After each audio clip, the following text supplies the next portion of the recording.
Saturday standouts from week 1 of college football. Let's break it down, Cam. We'll go back and forth. We get 3 apiece, so why don't you kick it off? 3 is hard to pick from what we had on a rapid, fast, and awesome Saturday full of action. But got to start it off. It was the Saturday, the day of big catches. Rashad Bateman at Minnesota made maybe arguably the catch of the year so far. One hand, tips it to himself, finishes the day with 5 receptions, 132 yards. That touchdown, 50 of them came after the catch. Guy does it all, and he's opposite Tyler Johnson. Minnesota may have one of the better 1-2 combinations so far this year. One of my favorite things about college football, randomly, we're talking about the Minnesota receiving corps being really, really good. We're calling it Saturday standouts, but that was Thursday night, and I'm going to cheat as well. On Friday night, David Woodward from Utah State, they gave him a PFF shout out because he was an All-American for us last year, and he made us look really good. Did you see all of his numbers, Cam? They were ridiculous. Let me run through them. He played 107 snaps against Wake Forest, a 92.2 overall grade. He had 2 forced fumbles, one of which was a strip sack. We gave him 16 solo tackles, 4 assists because we chart our tackles on our own. 10 of those were stops, those tackles in and around the line of scrimmage, and he gave up 5 catches in his coverage for only 16 yards, meaning they're not going anywhere. David Woodward, all around, unbelievable game for Utah State. Well, that's why he was an All-American last year. That's why he was on our preseason All-American list. The guy does it all, and if you haven't been paying attention, pay attention now. So I'll stick on the defensive side. Also on the West Coast as well, another guy who was an All-American and did it all again, just like we saw last year. Paulson for Stanford against Northwestern. A guy like Hunter Johnson throwing the ball his way, targeting 5 times. He allowed just 1 of those to be caught, 7 yards, made a pick, 2 more pass breakups. All of it equals a 0.0 passer rating when targeted.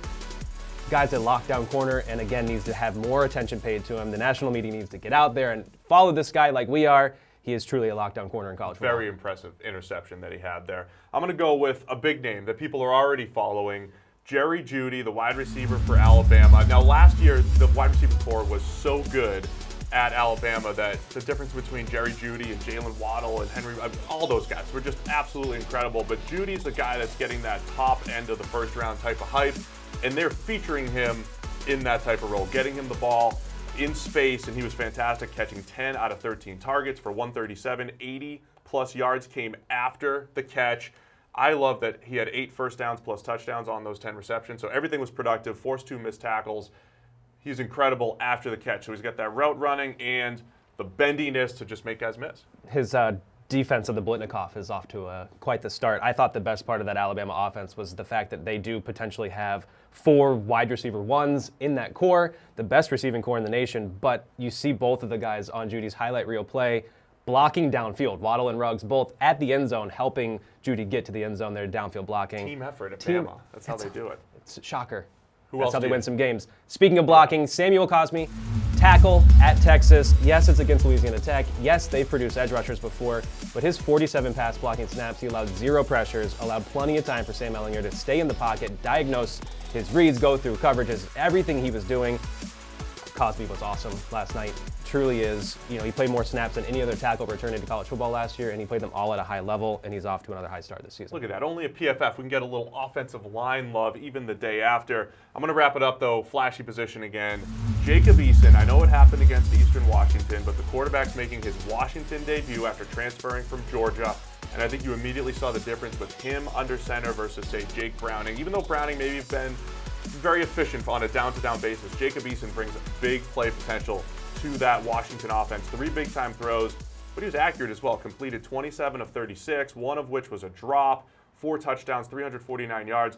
I just love the way Eason distributed the ball, but then just fired lasers or threw the ball downfield with touch when he needed to. Just an added component now to that Washington offense. And they have quite the talented core. I think the storyline for all year is these 3 former Georgia quarterbacks, 2 now with other teams, and Jake Fromm as well. So it's Justin Fields. He tore it up at Ohio State.